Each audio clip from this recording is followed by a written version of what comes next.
Vega Jewelers, exclusive luxury bridal jewelry exhibition 6th and 7th December, Hotel ITC Grand, Bay Beach Road, Vizag.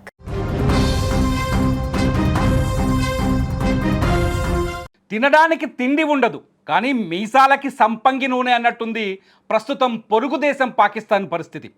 మాటలు కోటలు దాటుతాయి, గొప్పలు చెప్పుకుంటారు కానీ అప్పులు తీర్చలేరు. ప్రస్తుతం ఆ దేశం పరిస్థితి ఎలా ఉందో తెలుసా? అప్పులు తీర్చలేక యుద్ధ విమానాలు అమ్ముకోవాల్సిన దుస్థితికి చేరుకుంది. కేవలం ఆయుధాలే కాదు, తమ సైన్యం నడిపే భారీ వ్యాపార సామ్రాజ్యంలో వాటాలను కూడా అమ్మకానికి పెట్టింది దాయాది దేశం.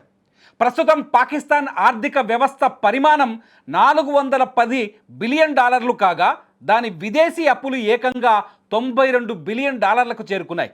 ప్రధానంగా ఉత్పాదకత లేకపోవటం, పన్ను ఆదాయం తక్కువగా ఉండటంతో పాక్ అప్పుల ఊబిలో కూరుకుపోయింది. నానాటికి విదేశీ సంస్థలు కూడా అక్కడి నుంచి తమ వ్యాపారాలను వెనక్కి తీసుకుండటంతో రోజురోజుకు పాక్ పరిస్థితి దిగజారుతోంది. ప్రస్తుతం పాకిస్తాన్ కేవలం అప్పులను రోలోవర్ చేయించుకోవడం కోసమే తంటాలు పడుతోంది. నగదుకు బదులుగా యుద్ధ విమానాలను, ఆర్మీ షేర్లను అమ్మకానికి పెడుతోంది. ఇది పాక్ ఆర్థిక దుస్థితిని బయటపెడుతోంది. ఇలాంటి వింత డీల్స్ తాత్కాలికంగా ఊరటనివ్వచ్చు కానీ పాక్ ఆర్థిక వ్యవస్థను సరిదిద్దలేవని ఆర్థికవేత్తలు చెబుతున్నారు.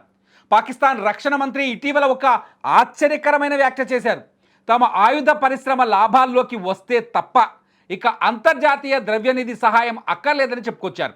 ఈ క్రమంలోనే బంగ్లాదేశ్, లిబియా వంటి దేశాలకు కూడా యుద్ధ విమానాలను అమ్మేందుకు పాకిస్తాన్ ప్రయత్నిస్తోంది. అయితే దేశంలోని సామాన్య ప్రజలు ఆకలితో అలమటిస్తుంటే కేవలం ఆయుధాల అమ్మకం ద్వారా ఆర్థిక వ్యవస్థను గట్టెక్కించామని అనుకోవడం పగటి కల మాత్రమే అని విమర్శకులు విమర్శిస్తున్నారు.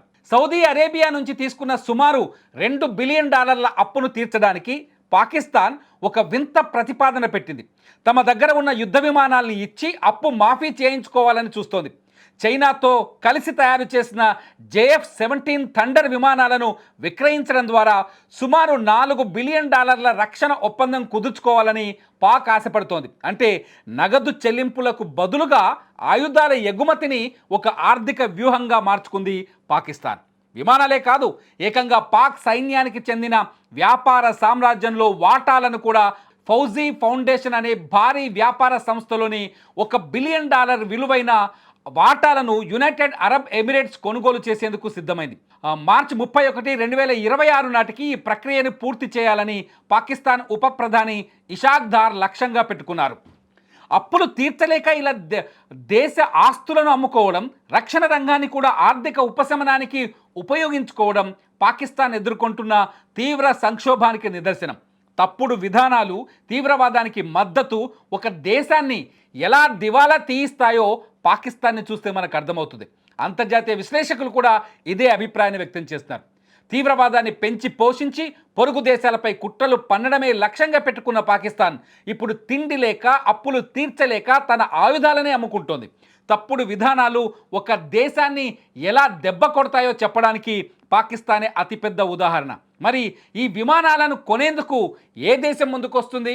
ఈ అమ్మకాలతో పాక్ గండం గట్టెక్కుతుందా లేదా అనేది ఇప్పుడు ఆసక్తికరంగా మారింది. ముఖ్యంగా మొన్న భారత్ జరిపిన ఆపరేషన్ సింధూర్లో పాకిస్తాన్ గొప్పలు చెప్పుకోవడానికి ఇది కూడా ఒక కారణంగా కనిపిస్తుంది. చైనాకు సంబంధించిన జెట్ విమానాల అమ్మకానికి పెట్టి, అంటే చైనా నుంచి దిగుమతి చేసుకున్న JF-17 విమానాల్ని ప్రపంచ మార్కెట్లో అమ్మకానికి పెట్టడానికి, ఆ విధంగా ఆయుధ పరిశ్రమల్లో లేకపోతే ఆయుధాల అమ్మకాల్లో ఆదాయాన్ని సమకూర్చుకోవడానికే భారత్పై మేమే పైచేయి సాధించామంటూ తప్పుడు ప్రచారం చేశారు పాకిస్తాన్ ప్రధానమంత్రి. ఆ ప్రచారాన్ని వెనుక ఉన్న వ్యూహం కూడా దివాలా స్థితిలో ఉన్న పాకిస్తాన్ ఆర్థిక పరిస్థితిని తిరిగి పుంజుకునేలా, అంటే ఆర్థికంగా నిలదొక్కుకోవడానికి ప్రయత్నాలు చేస్తున్నట్టుగా చాలా స్పష్టంగా అర్థమవుతుంది. అంటే భారతదేశంలోకి ఉగ్రవాదాన్ని పంపించి, భారతదేశంలో రక్తపాతాల్ని పారించి, కేవలం ఇండియాని డిస్టర్బ్ చేయడానికే ఆర్థిక వ్యవస్థనంతా, ఆర్థిక డబ్బునంతా ఖర్చు చేస్తూ విదేశాల నుంచి అప్పులు తెస్తున్న పాకిస్తాన్ ఇప్పుడు ఆ అప్పులు తీర్చుకోవడానికి తలను కూడా తాకట్టు పెడుతున్నట్టుగా స్పష్టంగా అర్థమవుతుంది.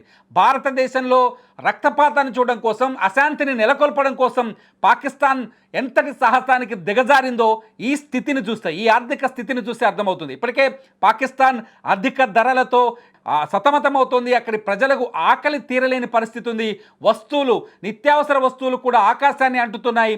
ఈ పరిస్థితుల్లో పాకిస్తాన్ గొప్ప బీరాలు పలకడం, భారతదేశాన్ని టార్గెట్ చేస్తూ ప్రచారం చేయడం, భారతీయుల్లో అంటే దాడులు, ఉగ్రవాదాన్ని పెంచి పోషించడం, జైషే మహమ్మద్ లాంటి ఉగ్రవాద సంస్థలకే వచ్చిన నిధులన్నింటినీ, విదేశాల నుంచి తెచ్చిన అప్పులన్నింటినీ ఖర్చు చేస్తున్న పాక్ ప్రభుత్వానికి ఖచ్చితంగా ఇదొక చావు దెబ్బ అని చెప్పొచ్చు. మీరేమనుకుంటున్నారు? పాకిస్తాన్ చేస్తున్న అప్పుల వెనుక, అప్పులు తీర్చుకోవడానికి విదేశాలకి యుద్ధ విమానాల్ని అమ్మకానికి పెడుతున్న పాకిస్తాన్ భవిష్యత్ ఎలా ఉండబోతుందని మీరు అంచనా వేస్తున్నారు?